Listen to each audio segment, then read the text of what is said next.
Your hands together for Baltimore's own Eric Frost.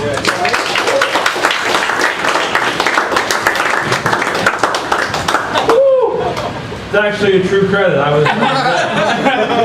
know, you're like, oh yeah, he's white. That doesn't make any sense. No, that's the only place you could have seen me. Any other credits include Mega Boss. About the only other place you could see me on my way here from Baltimore, because I'm accomplished. Thank you guys for having me. I live with roommates in New York, which I'm sure most of you guys do, right? Right, but the problem is one of my roommates is like a male model. Stop laughing. Like, you know what I mean? Like, I'm not an ugly guy. Like, I'm fuckable. You know what I mean? Like, I'm not. But all your little blemishes are amplified when the guy next to you is fucking beautiful. You know what I mean? He's really adamant about letting you know. Like, he flexes when he talks in the kitchen and shit. And it makes me feel inadequate. So I I haven't done it yet, but I want to make him feel inadequate. And just like walk around with books I know he can't understand. You know? Like, I want to be like, who's Nietzsche? Like, yeah. Thanks, buddy. A lot of Nietzsche fans here. I'm not. My roommate, I thought about this because he obviously has a revolving door of amazing-looking women that just come in there and offer themselves up to him for God knows what. And I thought about it one day. I was like, if I hear my roommate having sex, and I immediately start masturbating, that is creepy. That is wrong. And it's unacceptable. But if I hear my roommate having sex and I was already masturbating,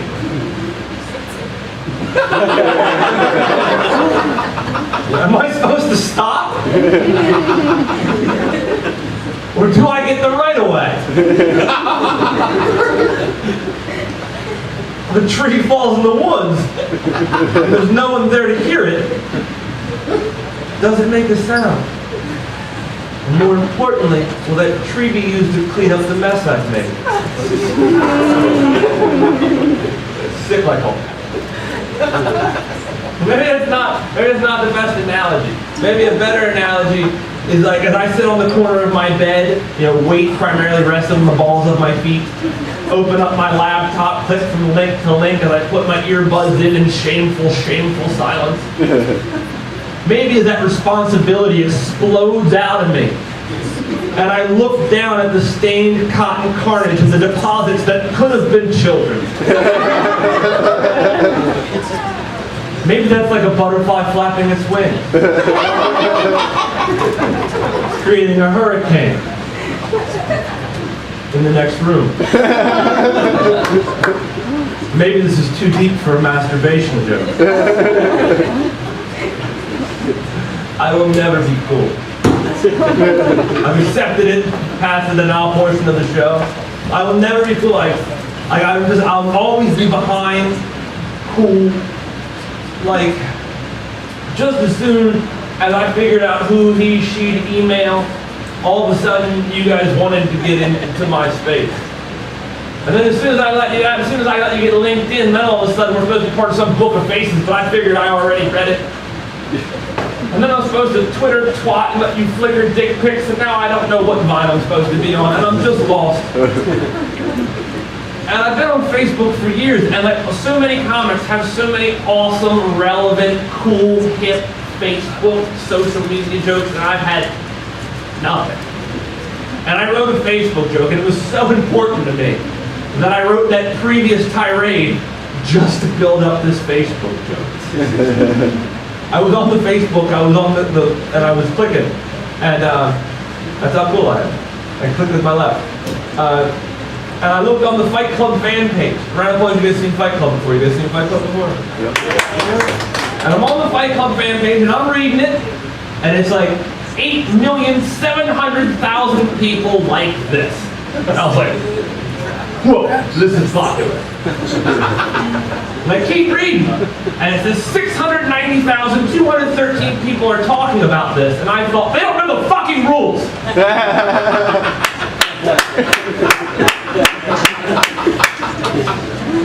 You don't talk about Fight Club.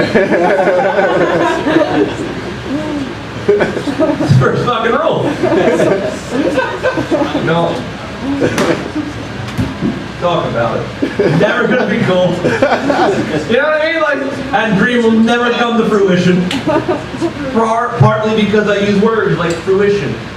I moved here a couple years ago from Baltimore, and I was gonna move to Brooklyn, but I can't grow a beard, and I don't like hummus.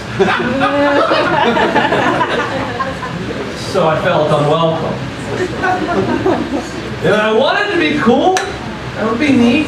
But I can't be cool because I can't get behind any idea or any fad that doesn't make sense to me. You know what I mean? It has to make sense in my head. And the ideas and fads don't make sense. Example, if you're a guy and you're in here and you're wearing skinny jeans, fuck you. Yeah, fuck you. I mean, you might be an awesome person. You probably have a great personality. You're probably interesting. That's great, but fuck you because you didn't think this shit through. Skinny jeans are dangerous. Not where I'm going with it, but all right. It's not your turn to talk, sugar. Like, think about it. Like, it's already hard enough as a man to convince a girl to go home with you, right? But then you decide that after you talk to this girl, you can convince her you're a nice person, tell her you care about her feelings, you buy her 2 or 3 drinks, you take the subway home. Then all of a sudden she lays down in the back, kicks her legs up, you take her thumb and forefinger and remove her pants. Then after all of that shit, you want to fully emasculate yourself, lay on your back and be like, my turn. I'm telling you this because I care. I want to help you out. Skinny jeans don't make any fucking sense. Oh my God. And you want to move into these Brooklyn neighborhoods like where you be like, Bed-Stuy, do or die. No, motherfucker. That's not smart. You move just far enough so you can see the last white person that moved the farthest away. You guys are like LinkedIn phalanx. And then you decide that you're going to garb yourselves in like fucking denim shrink wrap so you can decrease your mobility. That's fucking unsafe. If you're going to be the Lois and Clark of fucking Brooklyn, you should at least be able to escape should shit go wrong. That's fair, right? Come into a fucking neighborhood and wear a scarf when it's hot outside.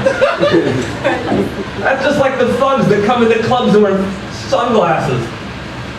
Don't you realize that just for a thug, all that is a handle in order to grab you with? Unsafe. Like a public service announcement. No, thank you guys for having me. I have flyers from my website if you guys want to check out. Thought I was fun. I don't really think I'm a comic. That's not really fair. More like a person with ideas that just is more relaxed when people are laughing at them. Because I feel less weird when people are staring at me, which is odd. So I'll do one more joke and then we'll bring up some very excellent people. And by we, I mean the black guy with the bow tie. This is really good because this is going on politics right now. Like Obama's getting his ass kicked because he's been in a bunch of scandals, right? And they're saying he's been in the most scandals ever. And I don't really buy into that because I just think that he's been caught up in the most because technologically we've advanced. You know what I mean? I think if we had Twitter 100 years ago, everybody would know that Calvin Coolidge loved the cock. But because we didn't have the technology available, you know. Just a round of applause if you guys watch politics on television. Why? Like, I mean, it's cool that like people our age, and I'm gonna assume that we're our age. You're all 30, right? I'm gonna assume that people our age are all politically active. But why would you pick television? I mean, it's so excruciating. Have you ever sat there and watched it? Like they have their own language, their own lingo, and we're not part of it. You know what I mean? It's so a pip assist. But the moment you Google one, they've moved on to the next one. You know, and it's amplified exponentially because the rest of television is so amazingly interesting. Like, why would you give a shit about Citizens United or NDAA when you could watch The Walking Dead, Breaking Bad? And it's in light of that observation that I decided that I would take some time, crack the code, watch TV, and write you guys a story using a language that we as Americans understand far too well. Here we go. Once upon a time, there was a gifted man. And after The Daily Show, he was up all night dreaming about living single. But in reality, he was a family guy in a full house with family matters. He was married with children, bored to death, and tired of being the biggest loser. Desperately trying to escape this American horror story, he wanted to become an American Idol. Change his hustle, become The Apprentice, and watch these scoundrels play their Game of Thrones, trying to finally figure out who's the boss. He soon discovered that these royal pains and hoarders had an X factor. They were cheaters, using their street smarts and criminal minds to build a house of lies, covering up their covert affairs in the West Wing to collect their bones, leaving his country in jeopardy. Unsupervised, they disobey law and order. In plain sight. The numbers aren't lost. There's a body of proof that the prime suspect. It's elementary that every person of interest has partners, but because they have all the leverage, there can be no revolution and no revenge until the price is right. So all across America, from Southland to South Park to Jersey Shore, scrubs and friends are drawn together to have intervention. But this soon becomes Spin City. Determined to catch a predator, I then ask this shameless white-collar entourage in suits, or they feel justified to lie to me. And we're all finally about to hear the voice of Big Brother. They're saved by the bell. And those are the facts of life. That's pop culture politics. Thank you, Gandhi.